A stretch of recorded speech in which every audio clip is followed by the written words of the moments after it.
To my knowledge, there has never been a recorded attempt of someone beating an Iron Man run of Path of Radiance on Maniac Mode. I know some people who have claimed to do it off camera, but there isn't a single video on the internet of someone beating this game in an Iron Man context. I know some people have done LTCs of it and whatnot, but in terms of an Iron Man, it's a world first waiting to happen. And on several occasions, I have tried to claim this world firsts and failed.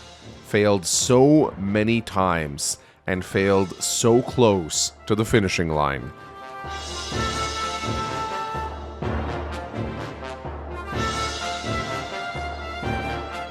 A few days ago, I watched with bated breath as Domlot made it all the way up to the final chapter of the game, where he got so close. He got so close. He had the most insane luck ever on Ike, scoring ether after ether after ether.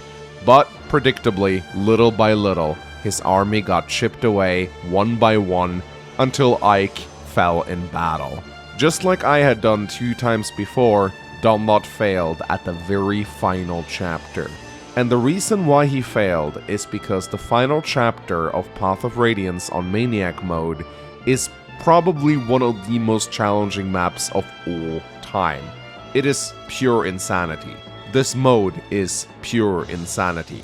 And in today's video, I'm going to talk a little bit about why this mode is so difficult, especially to Iron Man, and I'm going to reiterate a few things I've learned and a few tips on how I plan to beat it.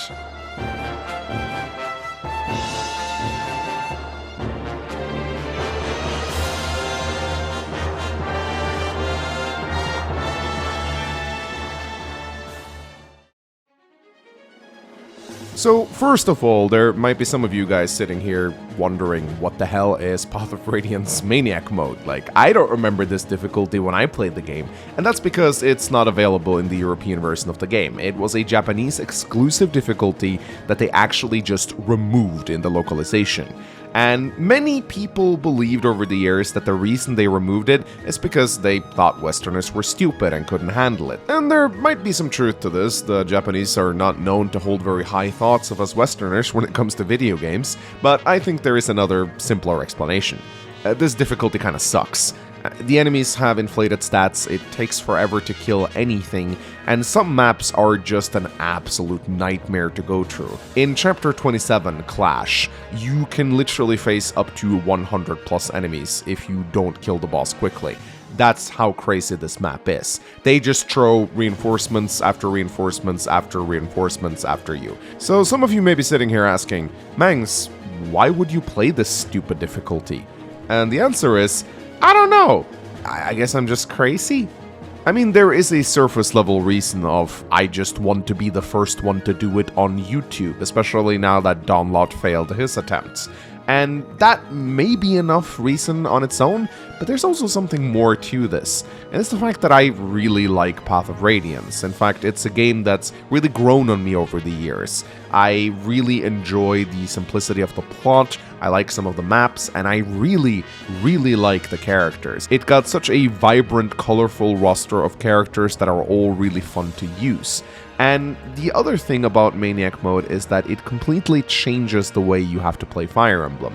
It doesn't follow the same rules as the other games. Rules that usually apply to other games, or even the very same game on hard mode, just simply does not apply here. So in this video, I'm going to talk a little bit about how I think I'm going to beat Path of Radiance Maniac Mode after several failed attempts and reiterate everything I've learned, and a few tips on how I think it might be possible. In most other Fire Emblem games, it is usually the same strategy that will win every time. A little bit different depending on difficulty, but for the most part, offense is king. You beat Fire Emblem by killing the enemy. You can also dodge tank it, especially in some of the older games. If you can get a unit with very high avoid, you put them on the front lines with a strong 1-2 weapon, and you simply just kill the enemies as they fail to hit you. And this works for almost every single game in the franchise, but not Path of Radiance Maniac Mode. In this game, the only way you can actually dodge tank the enemies is to have an Earth affinity. The Earth Affinity exclusively gives a void when you pair up characters, and if you have one or two of them pair up together, you might have a chance of dodge tanking some of the late game maps, but definitely not all of them. A much more reliable way to beat Maniac Mode is to get a character up to 30 defense, and there are only really two characters in the game who can do this, and that is Braum and Gatry. Yes, Armor Knights are actually essential in Path of Radiance Maniac Mode, because the enemy just has so much accuracy and there are just so many of them, dodge tanking just isn't reliable, and what you really have to rely on is just the ability to shrug off the damage of the attacks. So the more defense you can get, the better it is. In fact, I would go as far as to say that if a character doesn't have 20 or more defense, they simply cannot survive on the front lines. This is why some of the characters in Path of Radiance who are actually pretty good on hard mode becomes absolutely useless on Maniac Mode. Take a unit like Boyd for example. If he gets rolling, he actually gets pretty good. He doubles a lot of enemies, he has a lot of HP so he can survive a lot of attacks, but on Maniac Mode, Boyd will just die. It doesn't matter if you get a blessed one, he will not survive that mode because, yeah, sure, he may have a lot of HP, but his defenses aren't high enough to survive multiple attacks from enemies wielding silver weapons. They will whittle him down. It has happened in every single one of my runs.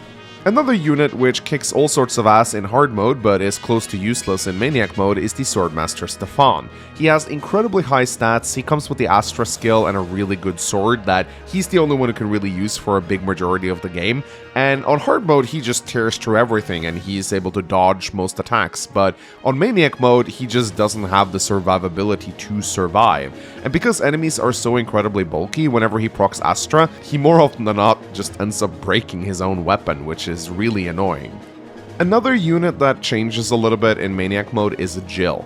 Jill is normally the MVP of most runs. It's very easy to train her up. Once you become a Wyvern Lord, she's just incredibly useful. You can plonk the boots on her and use her with Kanto to just murder a lot of units. And don't get me wrong, Jill is still good on Maniac Mode and I still think you should use her. But the problem is that, one, she doesn't quite have the stats to survive the myriad of enemies which might surround her in the late game, and two, she lacks good supporting partners. Her best partner, I would say, is actually Har. If you can support them both together for Clash, they actually perform pretty decently together. But otherwise, Jill is kinda difficult to use because she doesn't have the defenses of an Armor Knight, and if you move her onto the front lines, which is where she really wants to be, she can get surrounded and killed incredibly fast. It doesn't matter if you put the special item on her which protects her from arrows, she will just die to Silver Axes, and that is a problem.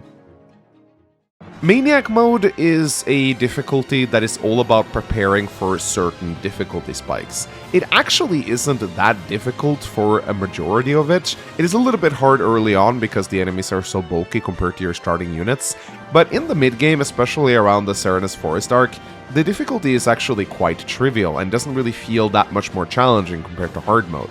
There are really two big challenges that you're working towards whenever you're doing an Iron Man run of this game. The first challenge is Chapter 27 Clash, and the second challenge is the final chapter. And how you beat Clash is you have to forge a bunch of javelins, hand axes, silver axes, or silver lances, and put them on your strongest units on the front lines. This is the only way you can really churn through the enemy reinforcements in time to reach the boss. And if you spend too long, the death squads which begin spawning on turn 10 plus is actually just going to wear your army down. Your weapons will actually break, and there is no way to access the convoy mid-battle in Path of Radiance. You will actually get overwhelmed. You need to kill that boss before it's too late. The second big difficulty spike is the final chapter, and the final chapter is just an incredibly insane challenge on its own. The enemies here are just insane. You go up against cap generics with skills, swordmasters with Astra, siege tomes, physics staves, Wyvern Rider reinforcements with brave weapons, red dragons which are almost impossible to kill and can even crit your armor knights and kill them, which happened to my Braum. And to top it all off, Ashnard gets bored after a while and decides to join the fight. And he is on a mount, so he flies, which means that his range is incredible. To top it all off, only a few units in your army can damage him, and he has a 1-2 range sword, and even if you kill him, he'll just enter phase 2 and get even more scary. It is absolutely incredible how much more difficult Ashnard makes this map. He himself is actually not stronger on Maniac Mode, in fact no bosses are, but combined with the incredibly boosted generics on Maniac Mode and how many more of them there are, he just tends to be the nail in the coffin that ends your run.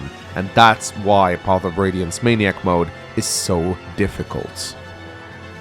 So, the question is, how do I intend to beat it? Well, I'm definitely training Braum, and potentially also Gatry.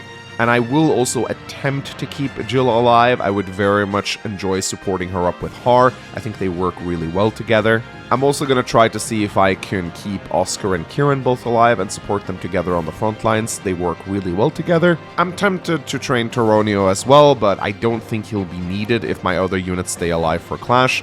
If they are dead, on the other hand, I will definitely give him the Wrath Scroll and do a Wrath Resolve Toronio build. It worked really well last time, and I think it's going to work again. I'm definitely going to make an attempt to keep Mist alive so I can have a good chance of beating the Black Knight, which will give me Nasir. And if I still have the Resolve Scroll, I think putting Resolve on Nasir is a good way of ensuring that I have some extra damage for Ashnard. I know a lot of you guys will tell me to put Wrath Resolve on Ike and try to solo the final chapter with him, and while this is a strategy that can work out, it actually isn't Iron Man viable. Once Ike enters Resolve range, he actually has a chance to die against all the enemies. It is low, but it is there, so you're essentially just rolling the die, and I don't think this is very exciting for an Iron Man context. Generally speaking, I just hope to get some good level ups on my guys, and try my best to be the first one to defeat Path of Radiance Maniac Mode on Iron Man difficulty. If you have any other tips for me, please leave them in the comment section below, and if you're interested in watching me attempt this run again, I'll be streaming it tomorrow on my channel. The stream is already scheduled, you can click on it right now to go and be notified whenever I go live. See you there guys, wish me luck.